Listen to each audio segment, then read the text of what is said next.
All right, call the regular school board meeting to order.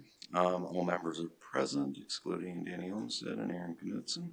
Let's rise for the pledge. I pledge allegiance to the flag of the United States of America and to the republic for which it stands, one nation, under God, indivisible, with liberty and justice for all. All right, on to public comment. Anyone from the public like to come and speak? Please do so now. All right, seeing none. Moving on to the consent agenda. Does anyone from the board like to remove anything? All right, is there a motion for consent agenda? So moved. Motion by Mosman, is there a second? Second. Second by Jankowski. All in favor, say aye. Aye. And consent agenda passed. On to student highlights. Sorry, Ms. Bernard. Alrighty, good evening everyone. So as we continue through a busy and exciting winter season, we're proud to highlight the many accomplishments and activities taking place across our school community. We're finishing up winter activities this season, and I just wanted to take a second to recognize the boys swimming team. They had a ton of state qualifiers this past Saturday. Notably, I think I'm right about this, but Leighton Yerkes qualified for 4 different events at the state level, and our swimming team has consistently been very good for the past few years, so I just wanted to recognize that. And then also, not this past week, but the week before, we had Winter Week at the high school. It's kind of a fun, couple of days. We do themed dress-ups. We do advisory activities, like we did Family Feud. That was really fun. And then we have what we call Cabin Fever on Friday afternoon. So this is a 2-hour event where students have the opportunity to participate in a bunch of different activities. Like there's a ping pong tournament, you could go ice skating and other fun options. It's a really great way to build our school spirit and strengthen our connections among our students. That's all I have. And then hi everybody. As we're reaching close to another end of a trimester, it's just kind of a good time to highlight mentoring at the high school. Andrea Moore works really hard to connect students with the community, and it's a great time for students to learn critical life skills and real-world examples with their peers. And once again, this is a successful mentoring session thanks to the help of the community and Mrs. Moore at the high school and everybody else that helped make it a successful mentoring session. It went really well again this trimester. Thank you. Any questions? In this last week's technology committee meeting, there was a discussion about a student who had expressed interest in joining the artificial intelligence committee that the district the district tech team has put together, and Danny recommended that they get in touch with you. I was just curious if that student reached out. Oh no, they haven't at all. I've heard about the AI committee from Mrs. Anderson actually, but I haven't talked to anyone student-wise. Okay. I guess my question would be, do students know that both of you are available for raising questions to the board or acting as some type of, I don't want to say mediary, but liaison or funneling agent to the board? I did send out that survey to the seniors, so I think the senior class is aware that I'm a representative, Okay. but I wouldn't say for the younger grades, so I could probably put something out just saying if they have any questions or concerns, they could contact me if you'd like that. Great. Thank you. Good. Thank you. All right, off to Tiger time. Ms. Myers? Hi, I'm Mary Myers-Reinhardt, Early Learning Coordinator for Hutchinson Public Schools, and I'm here to give you an update on early learning.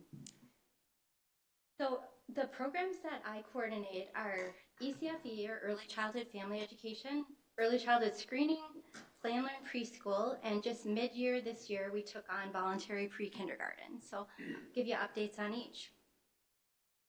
Our Early Childhood Family Ed, or ECFE, is located in West Elementary School. ECFE is a parenting education program for all Minnesota families with children between the ages of birth to kindergarten entrance. Once children enter kindergarten, they're not longer eligible for most ECFE classes. Occasionally we'll have something that they can attend. So a little bit about our enrollment. Our classes are going really well this year. All fall classes in 2025 ran as scheduled. We expanded our offerings for 2-year-olds and still had waiting lists. So we had I believe, 3 classes in the fall going for 2-year-olds that had 8 or 9 2-year-olds in each group. And then we tried to work the waiting list families into other classes as we were able. We've been continuing our free baby classes. We keep those classes open for registration so families can join throughout a session. So if we have a 12 or 16-week session, there could potentially be babies born during that time. So we keep those classes open so people can register as needed. And then we also have weekly open play classes. So this has been a nice place to direct some families that didn't get into classes. Open play runs on Wednesday mornings, or on, we just this session added it on Monday evenings. You can sign up for 1 week at a time versus committing to a 12 or 16-week session. So we were able to offer some gift certificates to families on the waiting list to get them into some type of class. So they were at least able to have some opportunity to connect with families.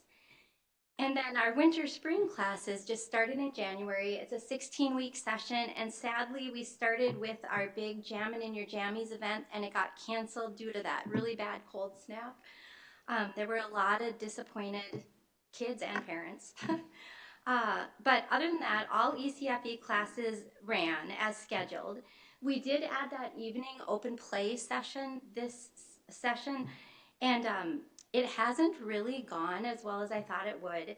It hasn't been very popular yet. So I've been doing some more advertising, and so it's running right now, and we actually did have some families sign up for this evening, so we were happy to see that. I think it's something new, so we just need to advertise it. We still had a waiting list for 4 classes this winter spring session, so we expanded classes when able, and we tried to fit families in.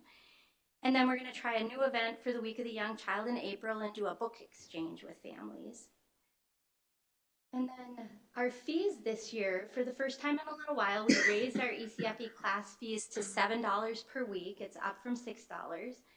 The fees are based on a sliding fee scale, and families, upon registration, are choosing either full, half, or a free tuition level.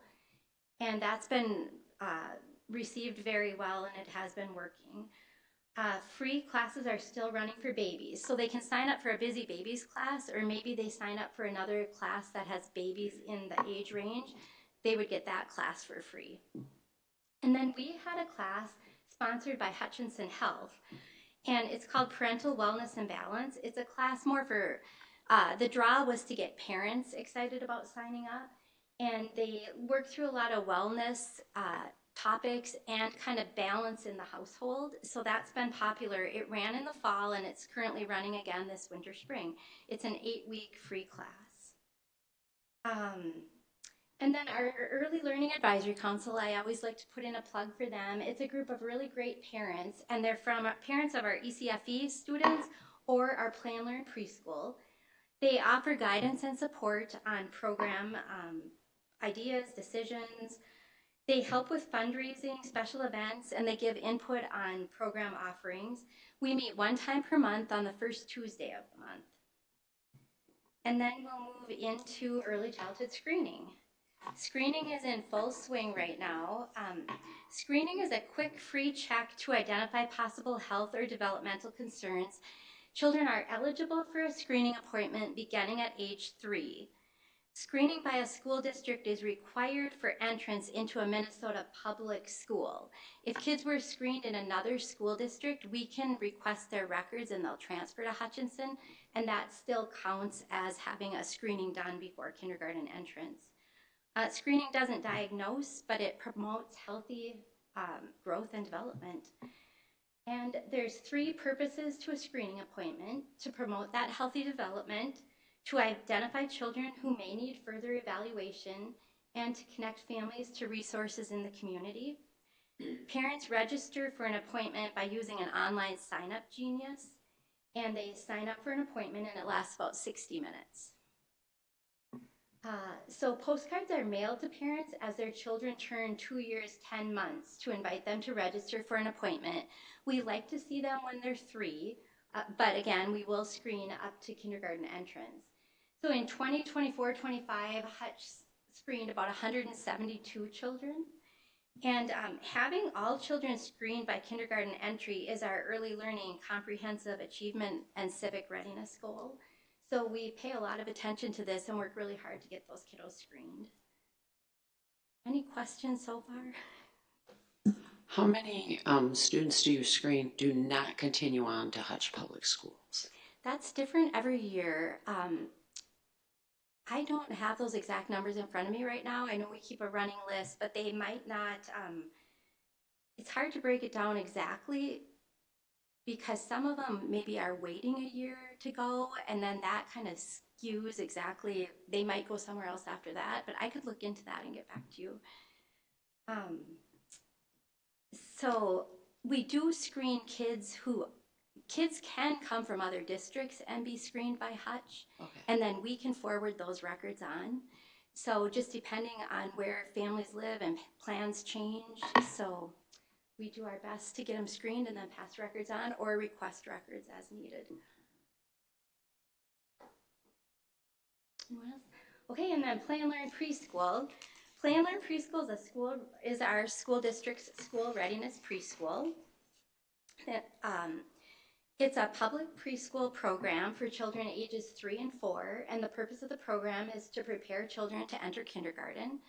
We're working on those readiness skills during the 3 and 4-year-old years, so we're not working on kindergarten skills, but the goal is always to prepare them for kindergarten. We have 2 preschool classrooms currently, and they're located in West Elementary. Our 3-year-old students come on Tuesday and Thursday mornings, and our 4-year-olds choose either Monday, Wednesday, Friday morning or afternoon. We are already looking ahead to registration for next school year. It opens March 2nd. On March 18th, we'll have our open house, and people can come and see the classrooms and meet staff.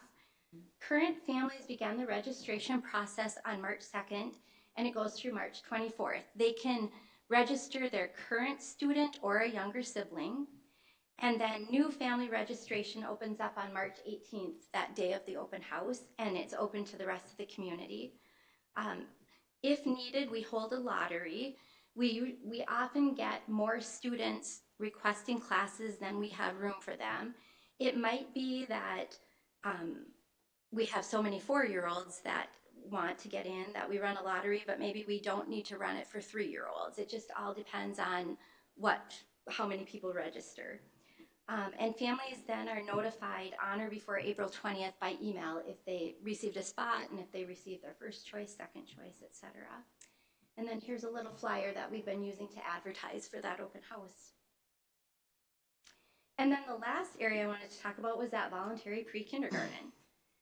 So some reallocated seats were granted to Hutchinson for the remainder of the 25-26 school year.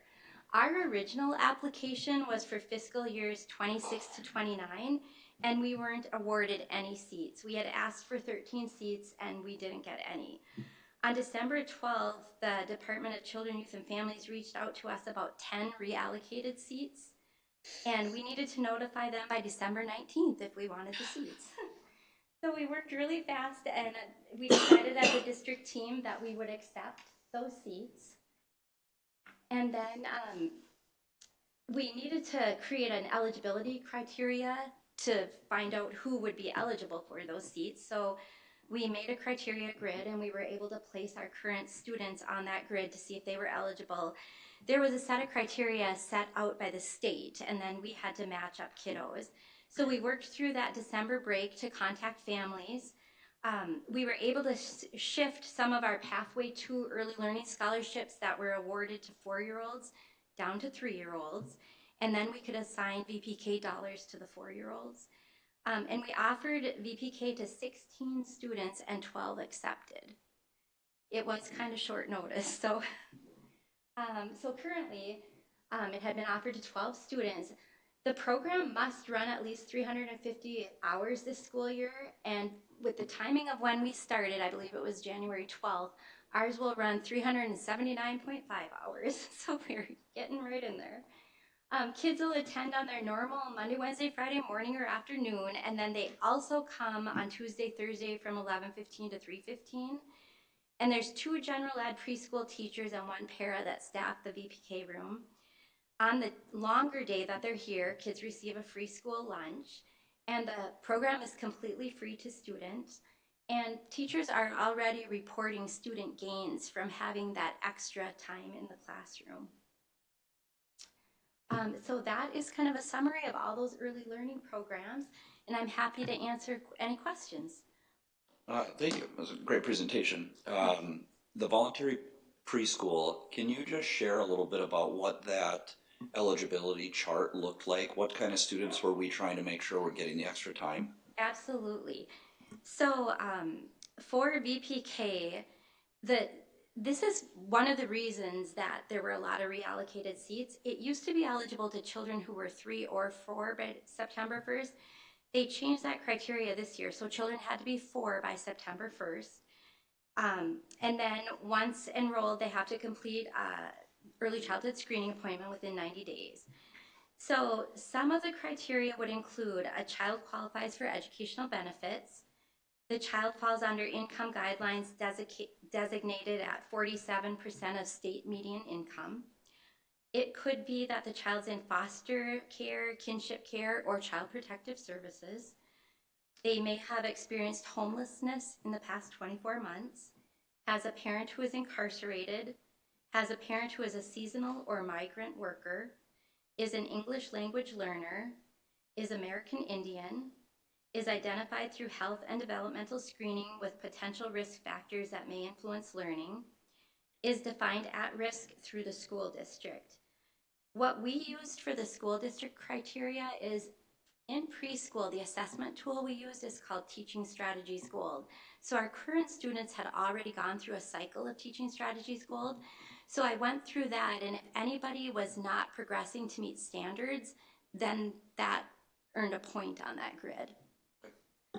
Perfect. Thank you for sharing. Yeah, absolutely. Anything else? And then you had said we were allocated 10 seats, but we have 12 students. Yeah, so we were allocated 10 seats, and I came up with more. I came up with 16 children who would qualify. So we worked with the state, who were really good about getting back to us quickly. And they still had available seats, so they assigned us 2 extra.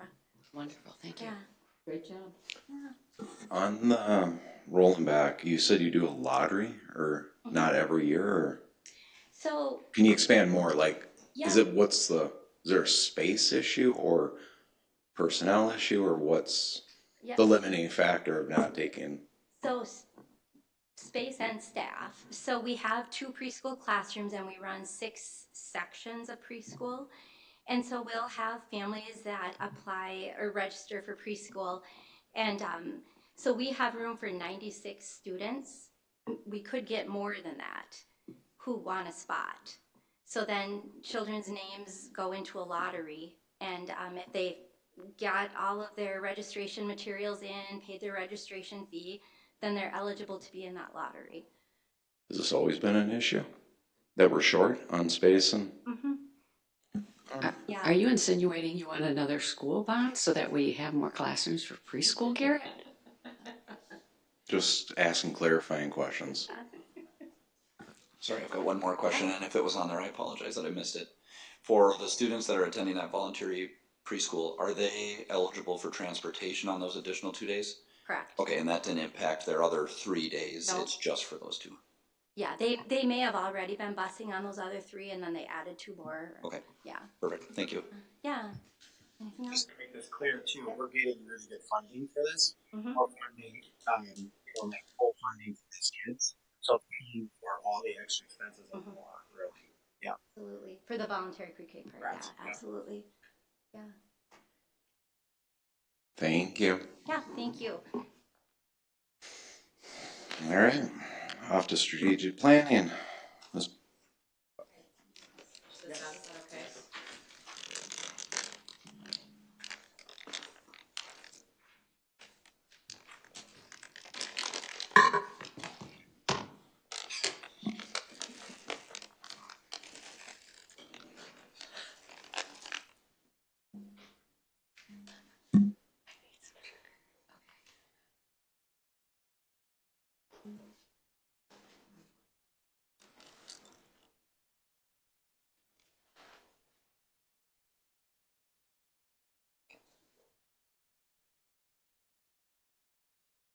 Should I come up here?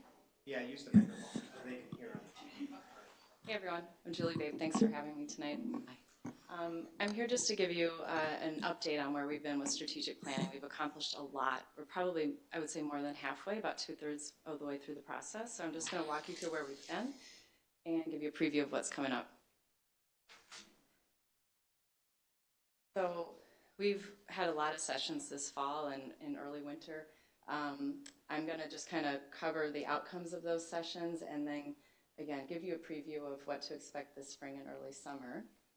So our process, which I shared with you when I met with you at the beginning, you know, you could really think of it in these 4 phases of assessing your reality. So we've done all that work, describing your vision, setting the strategic plan, which we're starting to get into right now, and then implementation, which is what we're going to wrap up with toward the end of the process. So this is a kind of a map of all of our deliverables in the process, and the circles indicate kind of where things are at. So the desired daily experiences are fully developed now. We did focus groups, surveys, drafting of those statements. We have started work on, we've actually had 2 sessions on the 3-year continuous improvement plan. I'm going to talk about that in a little bit. And the district vision card, I've dashed it because we are starting to draft that. That will take more time to fully develop. And later this spring, I'm going to meet with you guys on your 3-year governance plan. And we're also later this spring going to work on and develop the action cards, which is a project management tool for the items that are in the 3-year continuous improvement plan. So I met with you all back on October 25th. It's crazy. It's been a while. So just a little refresher of what we covered in that session. We were looking at that framework. You may recall our education leadership system framework, talking about our roles and how we lead with district interest versus self-interest. All with the focus on meeting the needs of students, staff, and families. A couple of things that came out of that, we did some talking in small groups and teams, talking about assessing your district's strengths and also what you see as challenges. These are some just themes that came out of that. Some strengths that you guys noted, just really dedicated staff who care about your students. Really strong community partnerships. I'm seeing that too just in the work that I'm doing through all these sessions. You guys are unique in that way. I think that your community partnerships are really, really strong. And that you have really strong program offerings and student involvement. On the challenge side, finances, declining enrollment, staffing in terms of like filling positions, student learning gaps, and then communication. When, toward the end of the session, I asked you all, what are some changes you'd like to see for students, staff, and families in the next 3 years? And these are some of the kind of top responses I got from your group. Academic growth for students, sense of belonging and access to resources. For staff, feeling valued and inspired, having appropriate resources and space to do their work, and having, being on board with a clear vision and direction for the future. And for families, trust and confidence in the district. Families being well-informed and engaged, and having strong relationships with school staff. So I put this together because I think there's so much assessment work we do that leads to that 3-year continuous improvement plan. So this is what this kind of weaving is of all of these things that we did in order to draft that 3-year continuous improvement plan. So story wall, which is a historical look back at your district's past. We went all the way back to the 1970s, and I'll share a little bit about the outcomes of that session. The environmental scan is a look at your present day, and that was in November. Down at the bottom, the strengths and needs session, we did that in December, and I'll get into more details on that too. And then the desired daily experiences work, which we did in October and November. All of these things were considered when we began drafting that 3-year continuous improvement plan in January. So story wall, this was in September. As far as participants, we had current and past staff. We had staff who had actually worked in your district as far back as the 1970s, or they were an alumni who, so let me rephrase that. I think the people that were in the room were alumni who actually went to school in the district back in the 1970s. We had community leaders, we had parents, we had alumni, so it was a nice like mixed group. The purpose was to gain understanding of where you've been as a district, just in order to really have a clear understanding of where we want to head. We put people into groups, and the groups, the people were put into groups based on their experience with that time frame. So we had a 1970s, 80s group, 90s, early 2000s, kind of mid 2000s, 20 teens, and then 2021 to present.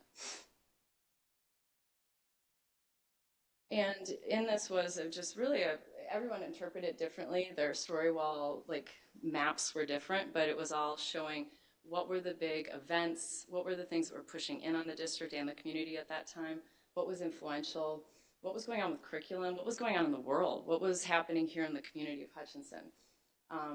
And after mapping it out, then the team discussed the key influential events of their story wall, influential behaviors of the adults, and characteristics of success and failures. So some of the themes that were running through all of the story wall, story walls, that the district really thrives when leadership is collaborative, transparent, and purpose-driven. There were some stories from some of the decades back of when it was top-down. That was a time of strife, so it was not as effective. When connection erodes, like during times like COVID or increased screen time, things like this create anxiety and fragmentation arise. Every decade has something to talk about as far as a disruption or a challenge. I mean, these things happen. There are times where the district felt, in their story wall stories that they adapted well, they were innovative in response, and then sometimes it was reactive.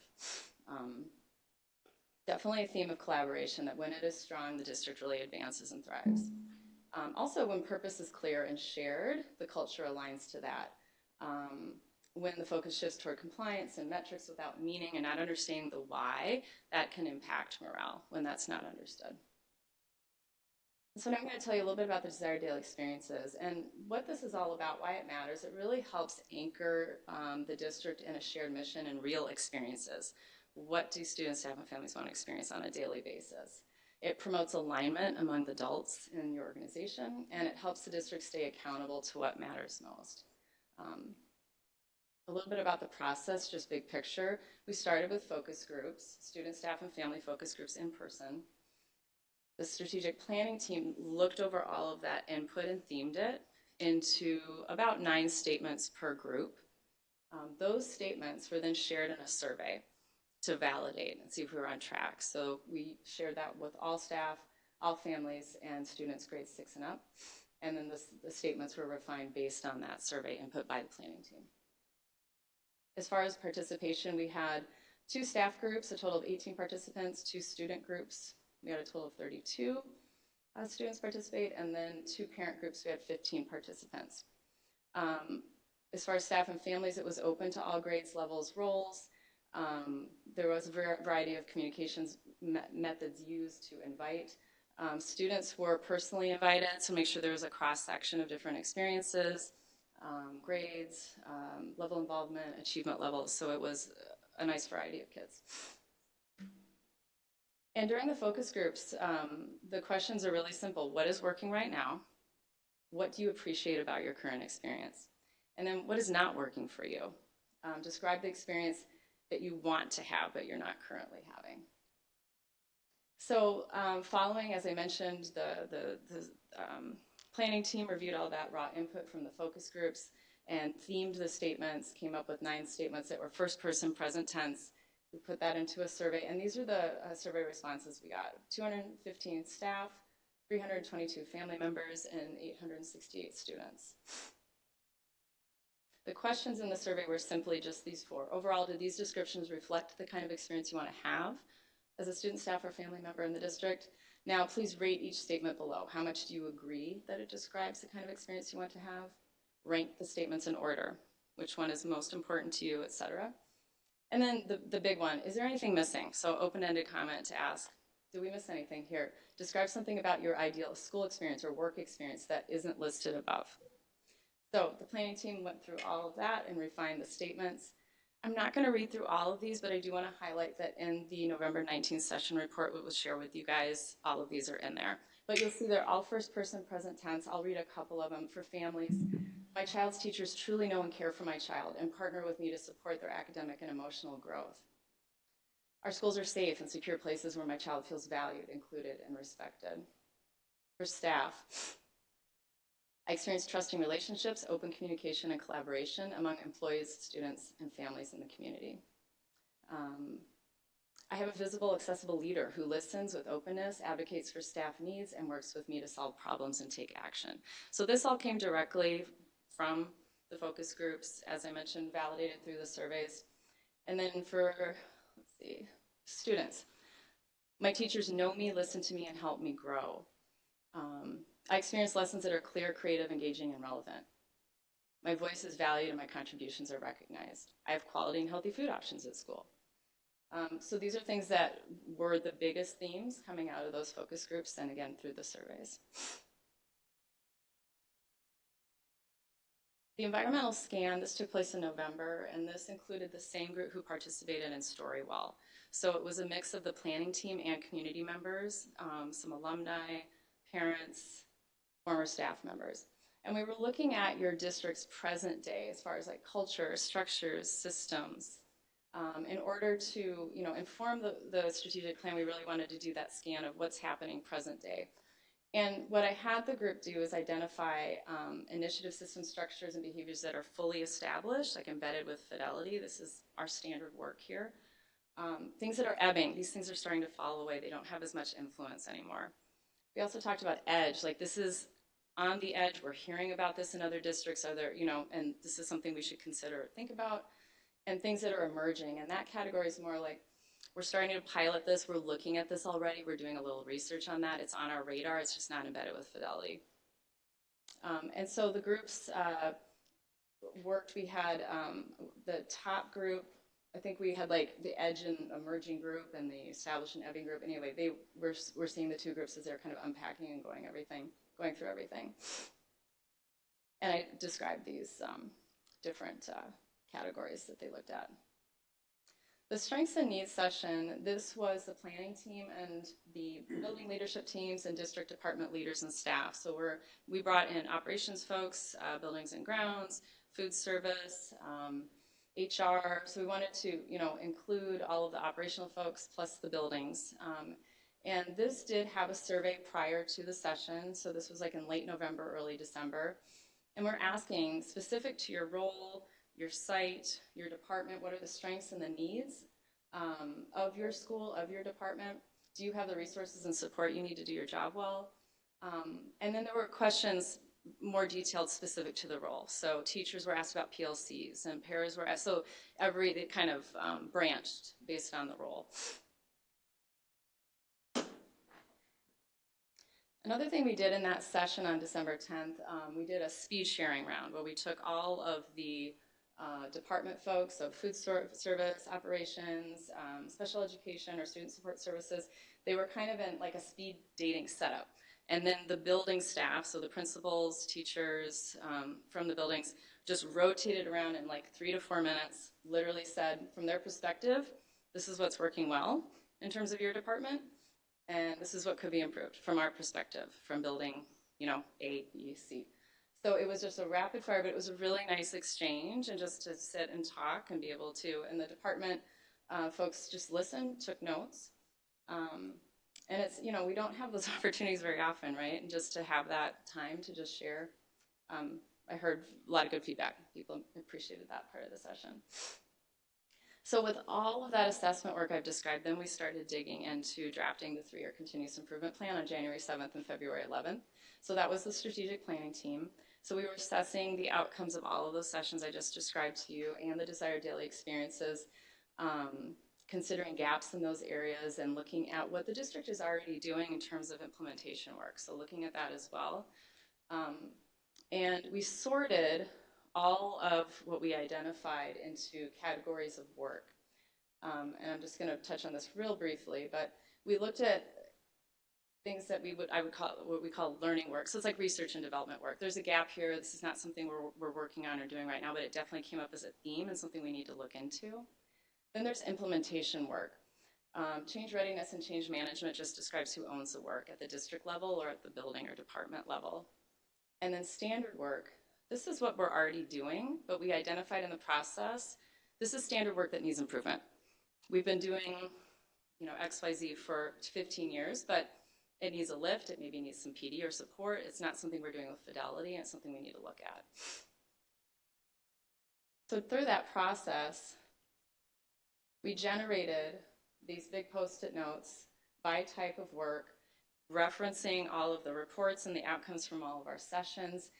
and then started sorting them into buckets. So the strategic directions are the buckets. So this again is an up and out process. Instead of naming this as a strategic direction, we started seeing themes. So the themes that came out on January 7th were positive student culture, optimizing district stability and growth, kind of an operations focused category, staff well-being and development, effective communications, and then advancing student achievement. These are the buckets that came out.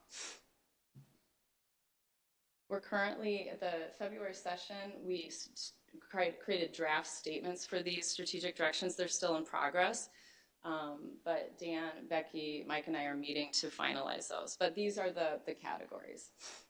Advancing student achievement, positive student culture and development, staff well-being and development, effective communications with staff, families, and community, and then optimizing district stability and growth. So this also, we just started working on this month, the vision cards. So these are the measures and metrics that track your district's continuous improvement. And this one is not yours, it's just a sample one, but just to give you an idea, our vision cards typically include these categories: achievement, graduation, desired daily experiences, initiative implementation, and then operational measures. And that could be things like staff retention and other professional development, financial health, things like that. So we had a meeting, small group, Dan, Becky, Mike, and myself, just to kind of do a brain dump of what might be included for the measures for your vision card. And then the following day, we had a refinement session for the 3-year continuous improvement plan with the full planning team, got their input as well. So asked, what would you include for these categories?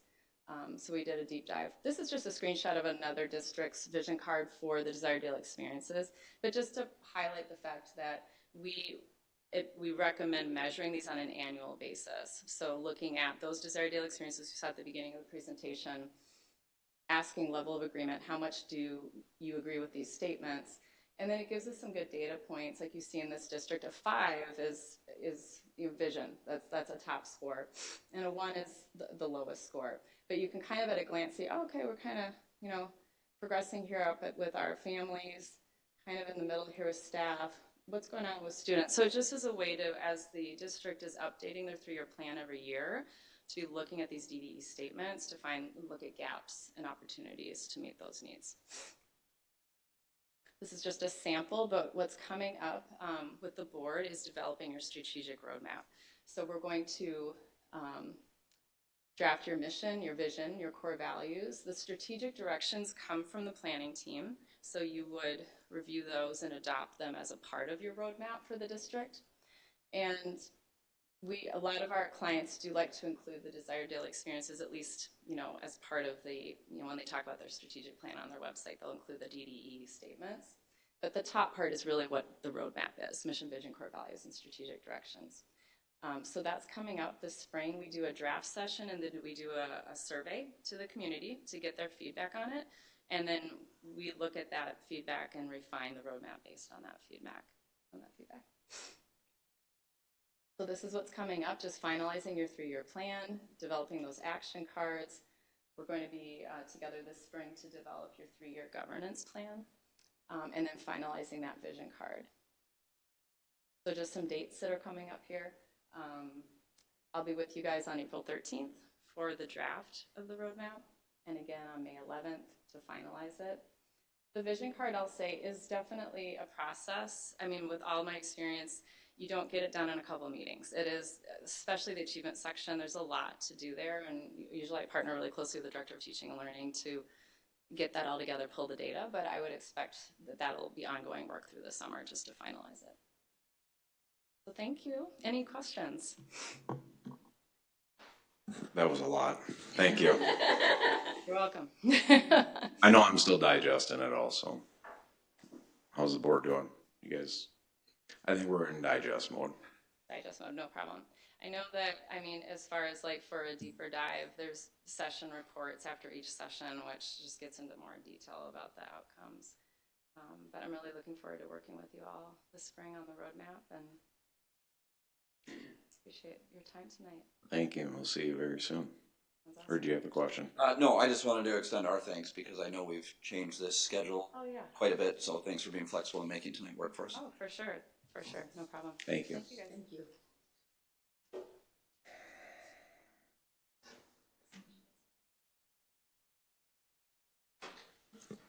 All right, we will move on. Mr. Deanne? Yes, good evening. I just wanted to get back to VPK.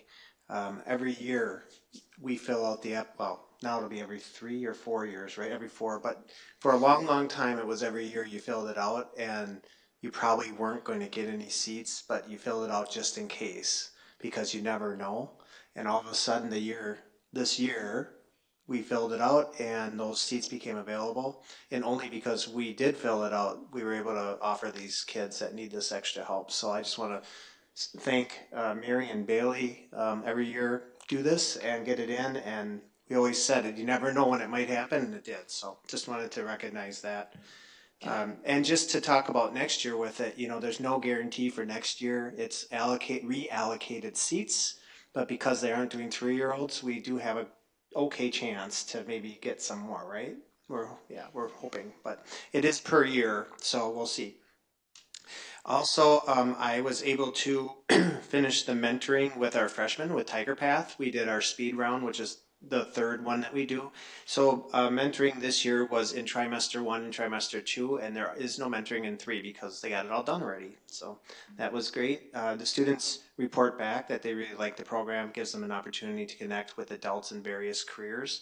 They really do a nice job bringing people in from the community and having different backgrounds. I think it's a great program.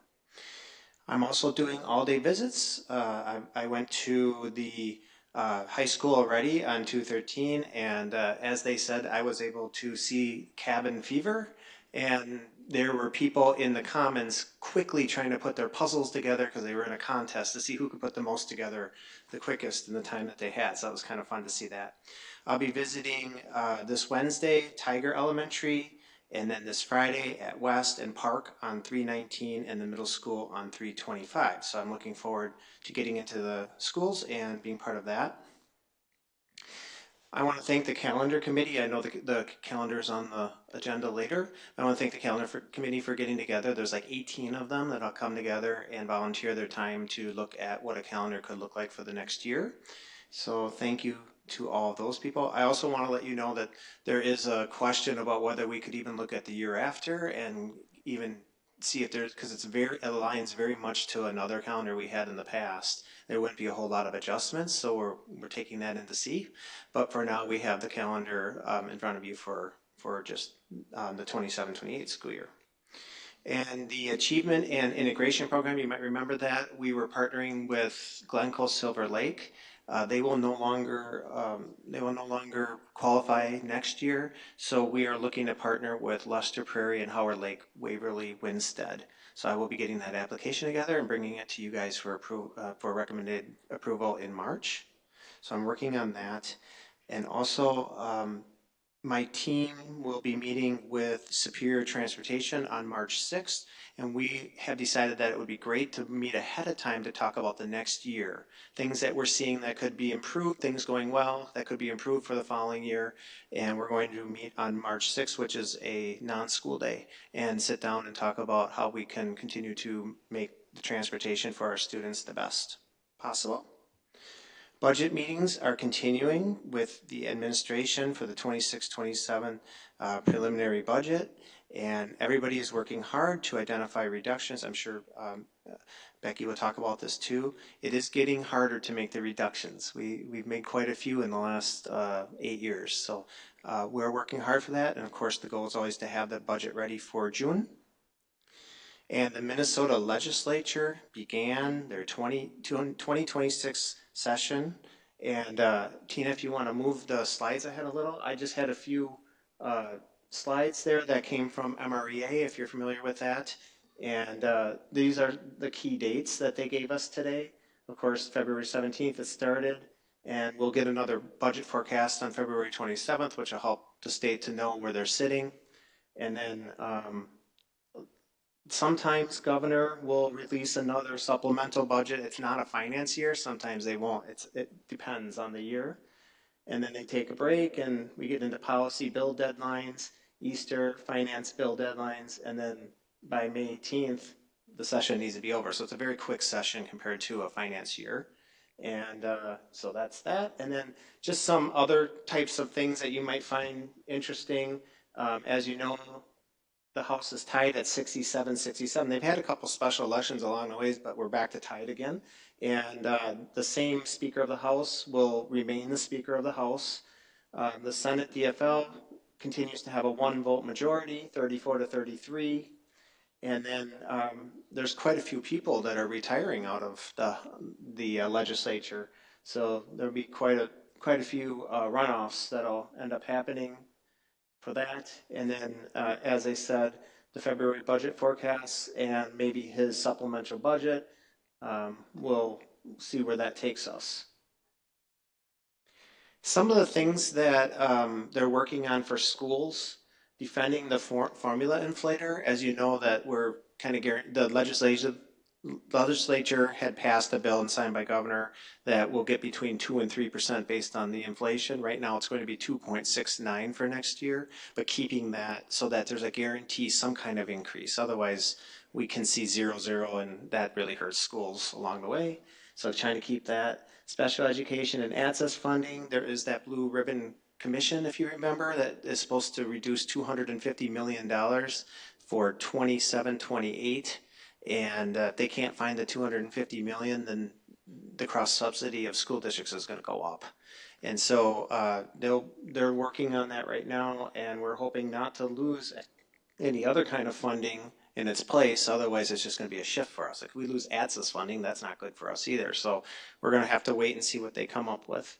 Compensatory, I think we've talked about that one, where right now we're on the hold harmless. If they were not to hold harmless for next year, it'd be over $300,000 decrease for our district, but it's a decrease for many districts in the state. And they have like a task force working on that as well.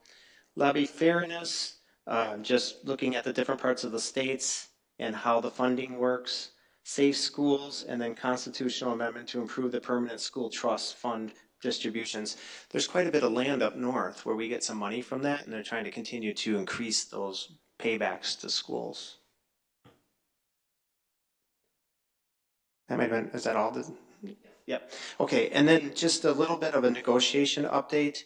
For HESP, you might remember on January 27th, we had an all-day mediation, and we exchanged different proposals back and forth. Since then, we have given HESP another proposal that we said we would after mediation was over. And just today I received a response, and I hadn't had a time to look at it yet. It came really late in the afternoon.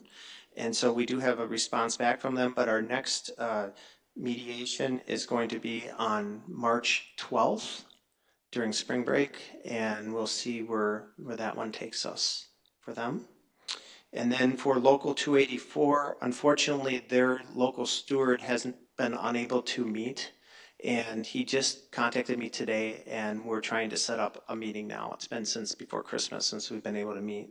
So, but we don't have we have to wait for that to resolve itself. So hopefully we can meet now in the next month. And that's it. Thanks, Dan. Yep. Scott? Okay, a few district highlights. First, the Tiger Bots, first Lego League, competed in the state championship. I think that was over the President's Weekend, I think on a Sunday. They had a great performance. They were top in their judging group for creative presentation. And over the years, they've done an excellent job in that category. They've come up with some pretty amazing creative presentations, and they also won the Judge's Choice Award for their overall performance. So congratulations to them and their performance at the state competition. And we have 4 wrestlers that are going to be competing in the state meet. I think that's starting here the end of this week. And girls are Gabby Von Berg, and the boys are Javon Centeno, Judah Peralt, and Michael Markgraf. So good luck to them as the state wrestling is going to be underway. And I know Ava had spoken to the state qualifiers for the swim and dive meet. So there are a number of students and a number of repeat names in a lot of these races that they're going to be having: Leiden Yerkes, Anton Eisenberg, Billy Whitty, and Graham O'Neill in the medley relay. 200 freestyle is Leighton Yerkes, and 200 IM is Anton Eisenberg. 500 freestyle is Leighton Yerkes. 200 freestyle relay is Graham O'Neill and Henry Jennison. Jared Templin and Anton Eisenberg. And 100 backstroke, Ivan Jennison. 100 breaststroke, Anton Eisenberg. And 400 freestyle relay, Henry Jennison, Isaac Wilkie, Jared Templin, and Leighton Yerkes. So a lot of repeat names, a lot of swimming some of those kids are going to be doing, so good luck to them as they compete. At the high school, AP, Advanced Placement, Honor Roll schools, there are a few categories in order to be named either a bronze, silver, gold, or platinum award, and Hutchinson High School received a bronze award. There are just going to pull up a little bit of this data. I know I looked at it here today. Out of 220 qualifying schools, 38% earn some aspect of the honor roll, and it is under categories about how many students take at least one exam, how many scored three or higher on at least one exam, how many took 5 or more of those exams. There's some categories depending on where the students all fall, how many we are able to offer, those sorts of things, and you either get the bronze, silver, gold, or platinum. So wanted to recognize Hutchinson High School for not only offering those programs, but the number of students that are taking them and the students that are performing well on those exams and getting college credit for taking those exams, and the teachers that are teaching those courses and offering and having the passion for that. So nutrition services hosted a Minnesota Farm to School Roadshow. I think that was the same night we had one of our strategic plan nights too. There were districts that came together through the state. They put this on yearly, but we hosted it this year to connect stakeholders with farmers that are interested in providing farm to school service, or providing a farm to school and daycare. So there are just a few pictures that are here of the group. There was quite a few people here that night. They were all in the middle school cafeteria, and then there's some pictures here of them touring some of the areas and speaking and having a group picture. Just a few other items.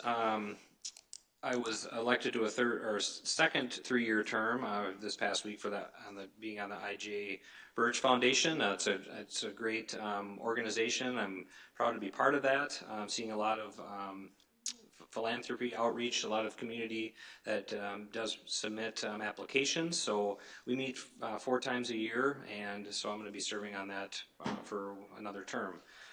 Tomorrow night, we've had a lot of relationship with the To Be Continued organization. I know that you see that around, probably in the community. They've been involved in our school for a number of years.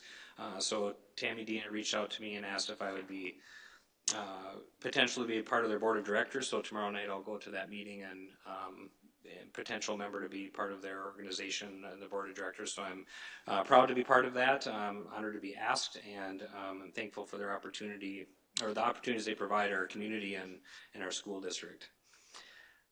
January 8th, we had 8 support staff that successfully completed the REDAC training. So we have more trainings that are continually throughout the year. So we've got some more session 3 and 4 that are going to be continuing. So any staff then that aren't completed, we're going to try to work those in for workshop week, and new staff that are coming on board. So we're continually working through that. Wanted to thank the team that worked on the language access plan. We'll talk about that here shortly, but wanted to thank them for coming together and putting that plan together for this year that the board will act on here shortly. I've had 17 meetings with the new teachers, individual meetings of the 19. Have a few more that are scheduled but haven't met yet. We discuss how their year is going. It gives me an opportunity to get to know them better, ask what any support they need, asking how the mentoring program is going. If they've had an observation by their principal and how that has gone so far. Any district questions they have, suggestions for New Teacher Week. There's always some things that they say that they definitely enjoyed about New Teacher Week that they want to keep, that even people coming from other school districts that say that they appreciate that we offer, and then take any things as we plan for next year. which I don't have the days down yet, so don't ask me, Dan, how many days I work in the teacher week.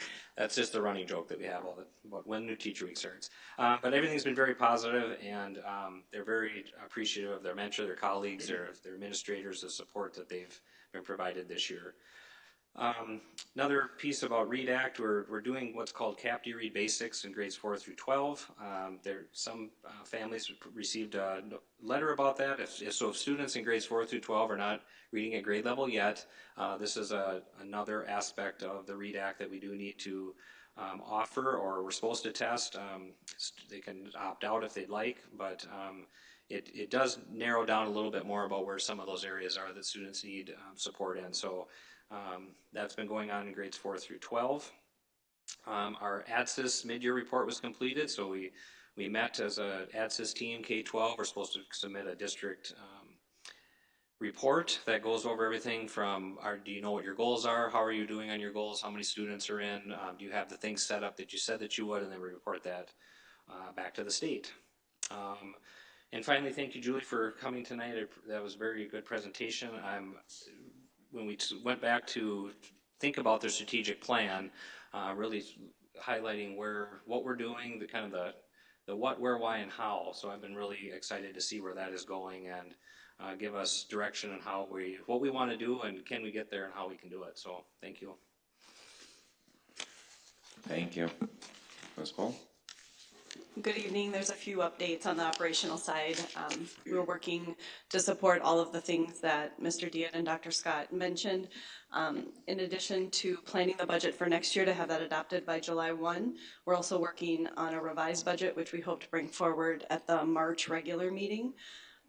Current year spending is going to be winding down by March 31st. And then, like we've done in previous years, because we don't have a dedicated technology funding stream, we'll reallocate those supply and equipment dollars towards purchases for those items for next year. Mr. Diet mentioned that the administrative team is working on cost containment budget reduction packages for next year. We've met 5 times since the last board report to you, and it is becoming increasingly challenging to find those areas where we can make reductions while maintaining class sizes and offering the courses in the secondary that the students are indicating they'd like through the registration process. This is not uncommon for districts that haven't raised revenue in this area, following approximately $5 million in reductions over the past 9 years, 10 years or so. So on behalf of all staff, the administrative team really appreciates the school board coming together and being willing to meet with us on Wednesday, March 18th for a special meeting to discuss potential revenue generating ideas. That's in accordance with fund balance policy that we look at both sides of the equation. So with expenses outpacing revenues, there is appreciation for that discussion. Finance committee was held last week, so I know Director Pullman will give an update, but we did spend more time than usual on expense trend analysis, which was a very healthy and timely discussion considering that we're working on the revised budget. We also talked about insurance and contract renewals that are up, the referendum discussion that is being planned, and then we talked about compensatory revenue. The funding formula for that has shifted over the past few years, and the state legislature has provided a hold harmless. We need to find out this spring if they're going to extend that hold harmless into the next school year. MDE is not going to run a report for us, so what they've given is some calculators in Excel where we can run our own projections. MREA, the agency that Mr. Diet was referencing in his report, also provided some district by district runs. Now, without a hold harmless, it's important for all our stakeholders to know that in coming years, we could be down $300,000 to $400,000. I need a chance to run that calculator. It just came out last week, I think on Wednesday or Thursday, but I think that's important to keep in mind as we plan for the future as well. I don't have anything additional on negotiations, but the team continues to support that project as well as paid family leave. One heads up that we want to provide to all stakeholders is that the conference that we're a part of is working with a company called Bound. Right now, our student registrations for activities run through a company called Affinity. so that there is smoother collaboration amongst all participating districts. For scheduling, many districts are moving to Bound, but the scheduling is just the beginning of some of the offerings that they have. We're also working to roll out point of sale for concessions and tickets with card readers. We'll also have advanced ticket sales next year, and then there'll be QR codes, and we can track usage a lot better. So just everybody should stay tuned for more information on that, because we're entering the beginning phases of implementation on that. Dr. Scott referenced the roadshow for food service. I think the other thing that I'd like to mention is the food service cooperative reviews annually its program and agreement, and that is recommended to continue for another year. However, we're tracking its success very closely on back of universal meals, and then a cooperative that's leading the state and farm to school. We just want to make sure that we have the right level of resources for all districts to be successful in the years to come. One update on technology, it may come up through the committee reports, but AI professional development is ongoing, and through that, the technology is a part of some of the things that I also work on, but there's a committee that's been working on guidelines for next year. It sounds like a draft is done from that committee, so it's heading towards administration next, so that we'll all be able to review it, and then we'll be able to bring that to the school board for approval before the next school year begins. So I think that would just be one other area to add as far as, you know, things that are happening operationally. I can take any questions. Thank you. All right. Moving on to academic calendar. Did you say something? Oh. No, he took a breath. Oh, okay. I'll stop breathing. Sorry. It wasn't even a sigh. Yeah, all right. Did everyone have a chance to look at it? Okay. Is there a motion to approve the academic calendar as presented? So moved. Motion by Pullman, is there a second? Second. Second by Jankowski. Any discussion on it? I just have a couple questions. 2024 and 25 had a legislative requirement for e-learning days. 25-26 had the admin's recommendation for a test with the agreement that some feedback would be given back to the board. Unless I've missed it, I don't think I've seen any of that feedback. And so do we have the feedback from this year's e-learning day that was requested last year? We do have some feedback, and if there's any other specific ones, you can please ask, and I can see if we can look that up. There were we're talking about absences. So at West Elementary, there were 57 student absences, which is about 16% of the student population there. There were one student that was marked sick, 5 that were out for family reasons, and 51 that were marked unexcused that didn't have the assignments completed. Tiger Elementary, there were 24 student absences. That's about 7% of the population. There were 4 that were sick, 9 that had family excused absence, and 11 that were unexcused, meaning they were not able to be online or do any of the packet work. Park Elementary had 34 absences. There were 9 that were marked for family reasons, and 15 that were not able to join for e-learning. So that was about 8% of the student population. Middle school, there were 29% of the students had at least 1 or more periods that were marked with an absence. 29% of students had at least 1 period that was marked with absence. So there were 178 excused periods and 226 unexcused periods. And this is a 7-period day. So that is about an equivalent, if you put all that together, I know I said about 180 students had at least 1 period, that's about 58 students that had a full day absence. If you want to compare apples to apples or something comparable to the elementaries. High school, there were approximately 24% percent of students who had one or more absence, which is 220 students had one or more periods absent on the 6-period day. So there were 255 excused periods, 195 unexcused periods. So on a 6-period day, that's equivalent to about 75 students total. If you, again, say if you were going to equate that to how many students had a full day of absence, that would be somewhere about 75. So you could compare across the buildings. To put that into a little bit of a perspective, starting back at, TAP, we have 29 students in the TAP program, 24% of students were absent. There were 7 absences, 4 of them that had absences, 4 of them were not able to join, 2 were sick, and 1 were out for family. To put that, I just looked at one other day in December, December 12th. It was also a Friday at West. So I originally said at West there were 57 absences on another Friday. Like I said, December 12th, there were 49 absences versus the 57 that we had during the e-learning day.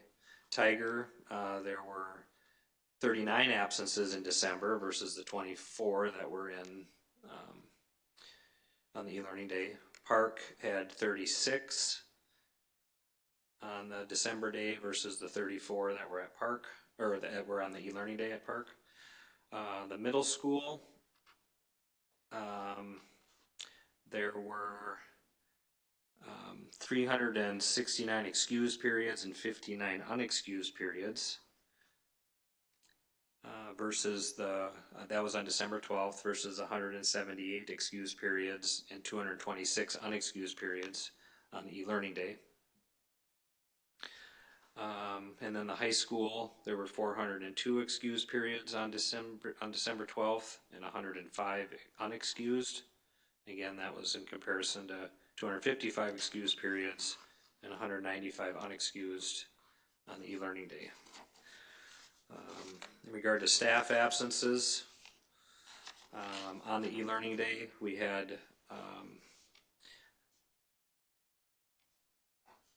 79, let me see, no, gotta remove the staple here, 89 staff members that had some form of an absence that day.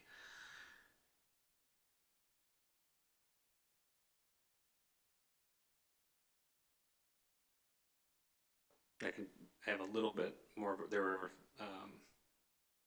yeah, I have a little more of a breakdown if you want to have that. Do you have December 12th for staff absence? I don't. I could look that up, but I didn't. Do you have the number of SPED students who received one-on-one services who didn't have their services rendered? I do not, other than TAP. Okay, how about Chromebook issues on the day of e-learning or the day after? Yep, in terms of tech issues at Tiger, there were some minor issues. Tech helped right away. There was some camera issue with the teacher, but it helped right away. And then a few families needed some help logging on, but it was fairly quick. There was some email.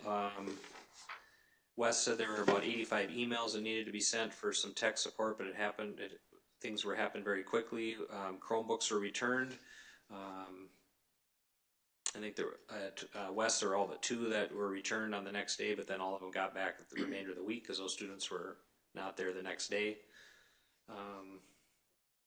54 absent. There were 54 staff absences on December 12th. Thanks, Becky.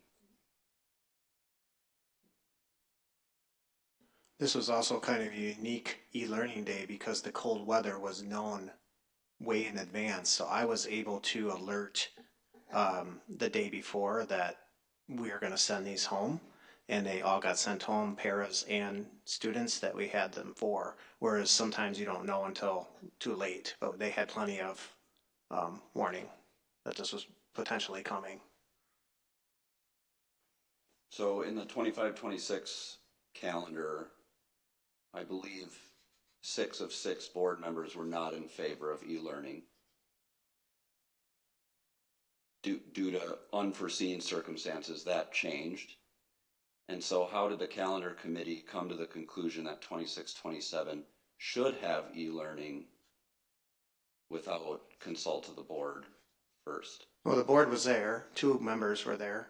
I don't know, Sarah, if you want to speak to that, or you? I actually did speak to that at the first of the 2 meetings, and I did reiterate that at some point when we are no longer cutting, that we will still be interested in no longer having e-learning days.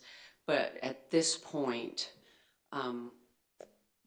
the cuts that we're going to make this year, and I think that Dan and Rebecca explained it very nicely, but the truth is it's going to hurt. It's going to hurt this year. We're going to feel it.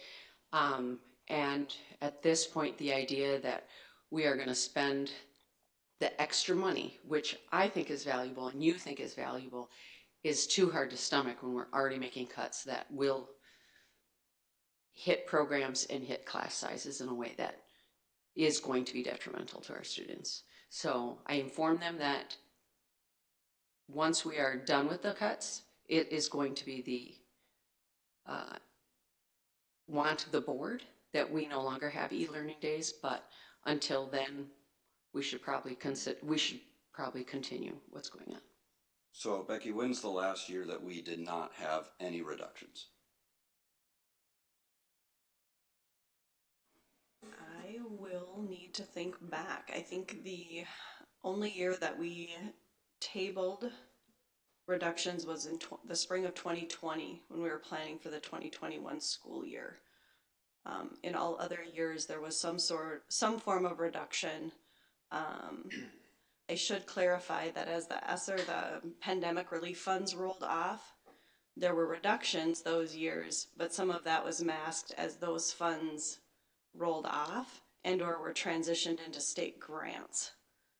So those post-pandemic years, those were complicated, but the year in which we had regular business going on, 2020 was the only year that we tabled that, not knowing what was ahead of us. And tabling doesn't mean we didn't see an increase in expenses and a reduction in, I said that backwards. Correct. We still took a hit to our general fund. Right. There wasn't a time in school district's history where revenues were as uncertain as that point in time. Mm-hmm. And even though we have lots of trend analysis and history that we launch our projections from, our district wasn't comfortable making a projection for the following year until we had a better sense for what the state and federal government was going to be doing with funding streams. And then if you go back further, before my time, I do believe there were substantial reductions in 12 and 13, with a pause in 14, 15, and 16 on back of the referendum that rolled out 11, 12, and 13. So in your opinion, with the current state of the district, when will we have a year without reductions in the future? We would need to make a lot of assumptions together in order to project that point in time. For the foreseeable 5 years, with what we know, keeping largest part of our budget is staffing, personnel costs, keeping in the assumptions that we currently have for those settlements, and assuming there aren't significant economic development, businesses moving in or out, enrollment progression with what we know today, and then a lack of increased referendum revenue, we're going to be looking at expenses outpacing revenue to the tune of $500,000 to $1 million, each of the next 5 years. As a school district, that's as far as we look out when there are so many things out of our control and we're so closely tied to legislative actions and initiatives. So with the assumptions that we have mapped out today, we don't see a year where reductions won't be happening unless one of those significant variables shift. The main drivers of our budget are student enrollment, I mentioned that, which is tied to economic development and birth rates, settlements, 80% of what we do is people. And then local referendum revenue is increasingly important, considering the political, economic landscape, the federal and state government. So we don't see a time where we're removing e-learning despite it being wrong for student achievement. That was not the summary of my Well, statement. I would like to address, just, you said, why bring it without asking the board, but the two board members there made it clear to us that we should include it to bring to the board until a different time. So that we did consult the two that were on there to bring it with it in there. If they had told us something different, we would have considered that as well, so. Despite 6 members voting against it last year. Well, you mean the final vote or the?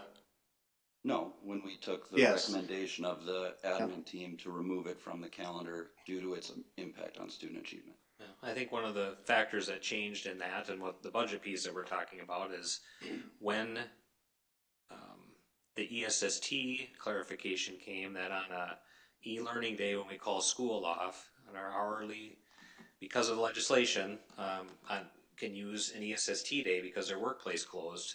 There's a cost, a financial cost to that up to those 5 days.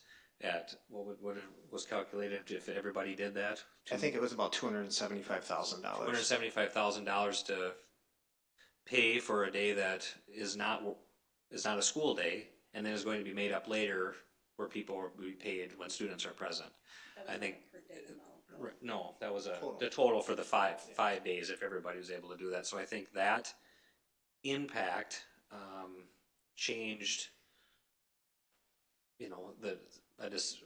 a variable of do we have these or not? Is it if we were going to do those and could average that out and it's going to be we had one already this year. Are we going to? We didn't have any more, but I guess it was one. Would one have been the cost of potentially not having e-learning, and then next year is how many will it be? I think that was where I guess a variable changed, which is why it's still a factor of having e-learning days in there, or as a consideration, I guess, of coming now for the board to talk about it, discuss it, and either vote the current calendar up or down. I think that's where it came from. If I'm remember, otherwise we were what we did the first time was, we're in the business of having students in front of us. We are not an online school. We are, even though there are good aspects of it, people work very hard to make it work as best they can. We know there are more flaws than if kids can be in with us, because that's what we do. We're an in-person institution of education, not an online institution of education for all students on these inconsistent basis of e-learning. I think we all can wrap our heads around that and realize that it's best to have them in front of us in the building. The variable of the legislative statute of ESST changed that factor, and moving forward with a recommendation for having e-learning days remain as a variable. I don't know if there's. No, that's where it changed last year. I mean, you guys had given your opinion, and then this ESST law came out and made it very clear that they can get paid twice. And if that happened 5 times, it would be close to 275,000. And then the board rethought it through, and that's what the final vote was last year. And then the 2 board members there gave their opinions about this year coming up and how they felt. And then we put that in there to bring it to the full board so that you would have a vote from there. Did the admin team take the time to establish benchmarks for success like we talked about in 25-26's discussion? How many teachers are we okay with being out? How many students in each grade level are we okay with being out? How many special ed students are we okay not receiving services? Do we have those benchmarks? Is 89 teachers and staff absent delivering an effective student learning day? We looked at, we took a day in December, like he said, just any ordinary Friday, and looked at the differences between the two. The absences in students weren't all that huge between the two. There were more, there may have been some more staff out from that. It is hard to say whether better or worse learning happened that day, but I think what Dr. Scott was saying is it is harder to do it online, of course. So I guess you have to weigh all of that based on, and then the amount of money it might cost the district to have those days or not have those days. But I think we'd have to have more than one e-learning day to have data that would be something we could rely on also. And we haven't had that many. I mean, we had one last year, this year, but some year it could be 5, 2. So I would just close with, I think we asked for some measurable data. We have to run on objective reality. And although I appreciate the numbers, there's nothing to compare it to see if that's successful. Student absences weren't as significant as maybe were anticipated, but we have to identify as 89 staff being gone effective. You know, we didn't even have a number for how many special ed students didn't receive their full one-on-one suite of services. I think we need to see what the admin team says is a successful day before we can move forward and say that this is the route that we're going to take. I would say, as a person who was part of making that decision and has been in all the board meetings, with all due respect, this board as a group has decided we are willing to continue to cut teachers, programs, and we're going to have to do it again. And the idea of cutting another $275,000, whether or not we have those days, we still have to budget for having those days for next year. And until this board decides that we are ready to stop cutting, this is just one of those things we have to cut, whether we like it. Well, I shouldn't say. This is one of the things that are on the table to cut. And it's fair that that's not one of the things you want to have cut.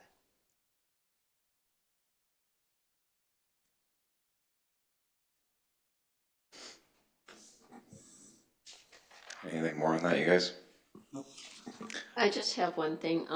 If we had to cut $275,000 from the budget, would we have to decrease staff? Because I'm thinking we might have to. And then if we had to decrease staff, would that increase the student class size? Mm-hmm. And if we had to increase the student class size, would the students then be getting a lesser product? That would be my only concern. And I would think that might be the case. But that's my only concern. So thank you, Sarah.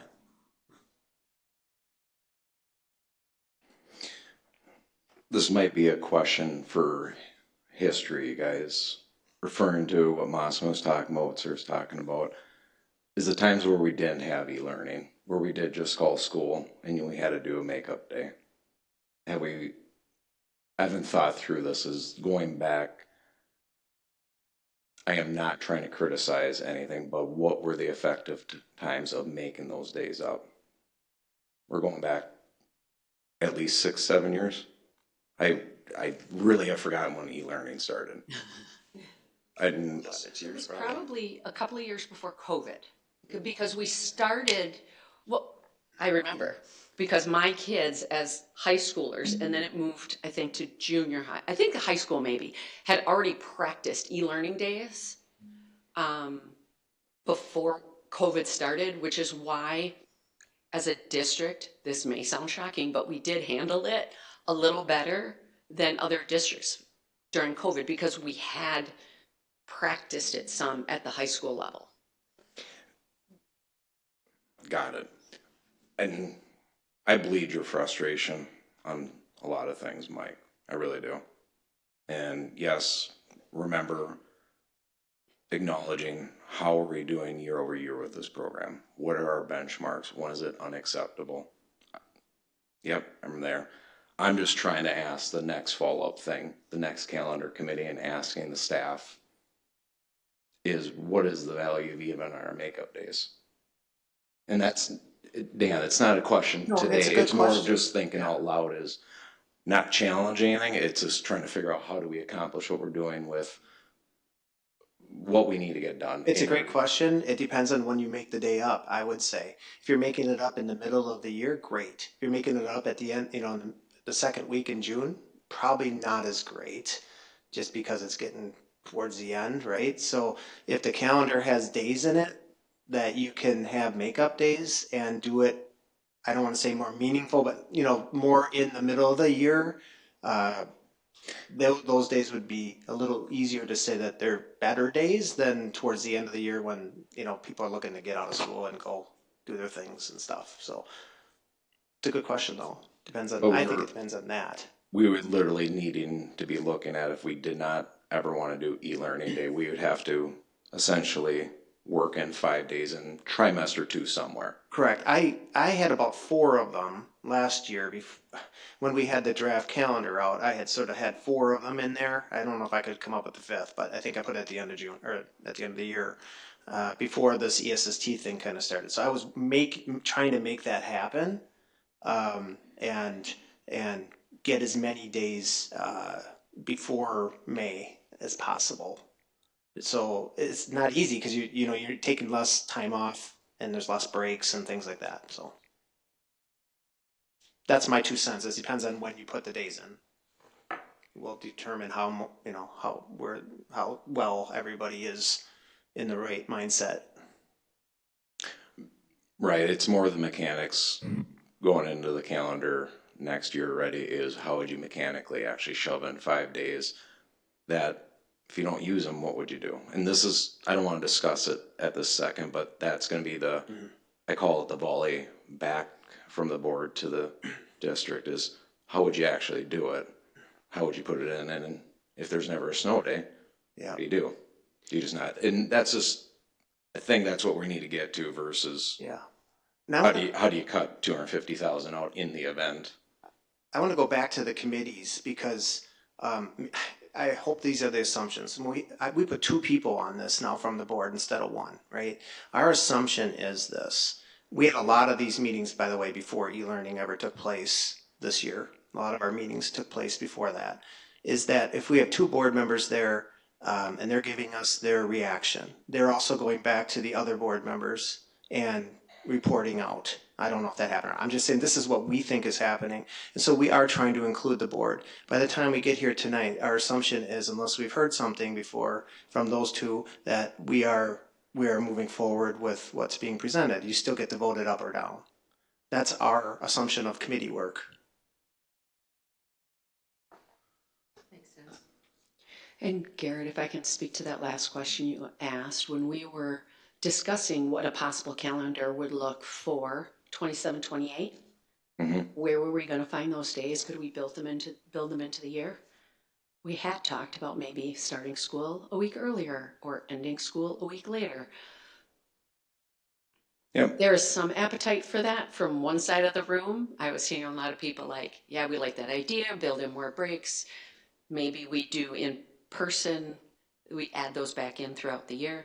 And then the other half was like, let's not mess with it. Let's start the 1st of September and be done by the first Friday. So that will be a discussion that will be complicated. And we send out surveys to every member of the district and the variety of representatives. So so there is discussion about how that could be. Thank you. All right. Motion's been made, motion's in second. There's discussion. All in favor of the calendar that's presented, say aye. Aye. Opposed, same sign. Aye. All right. Calendar passed 3-1. On to the language access plan. Mr. Scott. So the language access plan was attached to the agenda in the 2025-26 school year. We have to adopt a language access plan that is a document that is showing basically that how we are going to be providing assistance to students and families with documents, communication in a language other than English, if that's the language that they need the information in. So we need to make this available to the public, needs to be put in our handbooks as we move forward. So this is something that the board does need to vote on and approve. So we had a committee that came together 4 or 5 times that consists of some district administration, our EL teachers, to come forward with recommendations for and process for translation, interpretation, when those things can happen, when they should happen during the workday, how that families can access these services, and who to contact when they need it. Thank you. Is there a motion to approve the plan as presented? So moved. Motion by Mossman, is there a second? Second. Second by Diane, discussion? Hearing none, all in favor say aye. Aye. Both same sign, plan is passed. Thanks, Scott. Thank you. All right, on to the public summary. And there we are. Just a reminder for all of us, we met with Dan Dietz on January 12th. We went through the new superintendent evaluation process, and this is the summary kind of came up with and made some suggestions, and this is his evaluation. So thank you again, Dan. All right, on to, excuse me about that, committee reports. Education licensure. Diane, you ready? Okay, we met on January 12th. Just so you know, the Education Licensure Committee meets to make sure that our educators are doing their continuing education credits, and that's working out really well. Director Scott manages that team, and we look into it and make sure all the CEU areas are also accredited. So everything's going well. I don't think and the teachers who we have who are maybe needing to hurry up are being notified. It's all kept. Tina does a great job of making sure that all their documentation is maintained, and I think that's going quite well. So no problems. All right. Would you like to continue on to facilities? Yes, I would. The facilities committee met last week. There are some things that we need to be aware of. We have some roof repairs to take care of. That'll be under a regular operating budget. Let me see. There's just different buildings, and so since the buildings get older, the roofs get a little bit leaky, but our staff is taking good care of that. The pool filters are a concern. We're still looking for quotes on fixing those. They're sand filters and they're quite old, and so those have to be fixed or replaced. So we'll have to keep working on that. Tiger windows are still an issue, but the district is taking care of that. Letters have been sent to the companies that did the installation. That's where the problem is. Let me see. We did have the center pole at the tennis court snapped off, so that's going to have to be repaired. And and then we had the curtains at, I believe, the high school that need to be replaced for the stage because they're quite old and they're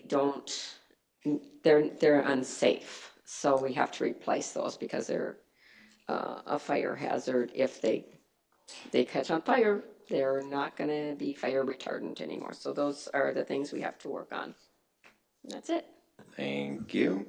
Finance, Ms. Pullman.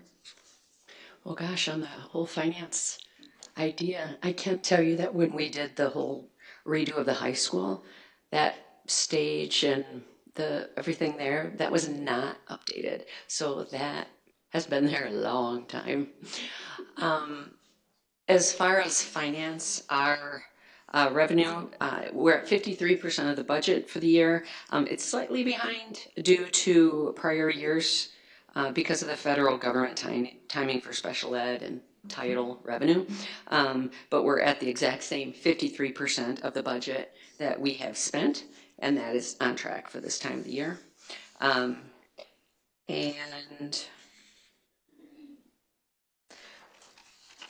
I guess I have to revisit this. It's on my long list. The board will be meeting soon to discuss about possible referendum levy option to have more revenue. And just wanted to reiterate that this budget that we're working on will be a cut. And regardless of what we decide about a vote in November, that does not negate that for the year 26-27, that those cuts still need to happen if we decide we want to go for a referendum. Those cuts still have to happen. They affect the following year. Sometimes calendars can get a little confusing, so just wanted to let you all know that even if we were to decide that, we're still going to have to agree to a budget cut to maintain our 28% fund balance. And that's all. Thanks, Sarah. All right, technology?